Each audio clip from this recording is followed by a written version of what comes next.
teaching of reincarnation is misguided. The divine laws are eternally unchanging, and all higher development in the physical as well as in the spiritual kingdom takes place in accordance with these laws. Physical and spiritual creations of the most diverse variety exist. And their only purpose is to guide the spirit which is distant from God back to Him. Yet every stage of development is as different as are the individual creations. Thus, they will always be inhabited by spirits whose degree of maturity matches their nature. There will always be a progressive development as long as the spirit moves through the physical creation in a compulsory state.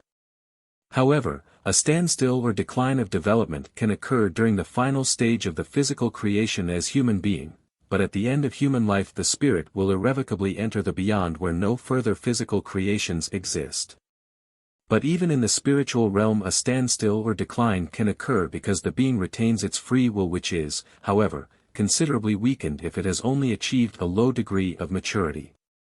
Similar to earthly life, higher development in the spiritual realm also depends on activity, and this activity is and has to remain completely ambiguous to people on earth as they cannot comprehend its significance, but which, on the other hand, depends on earthly creations. In effect, people believe that every activity necessitates earthly, i.e. physical, creations. Consequently, they support the view that the soul will return to the realm where it formerly had neglected its higher development, that it will return to earth to carry on where it had left off, that it can repeat its interrupted progress of development any time until final perfection.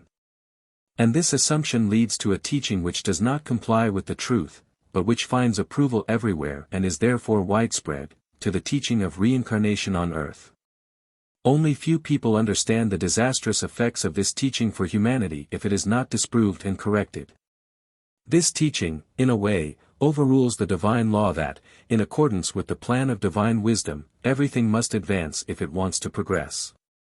Reincarnation on earth would be a regression for the soul approved by God, thus it would completely contradict the divine law which commands and demonstrates consistent progress. Although the being itself can indeed voluntarily descend, but God's will would never return it to a state which it had already overcome once before.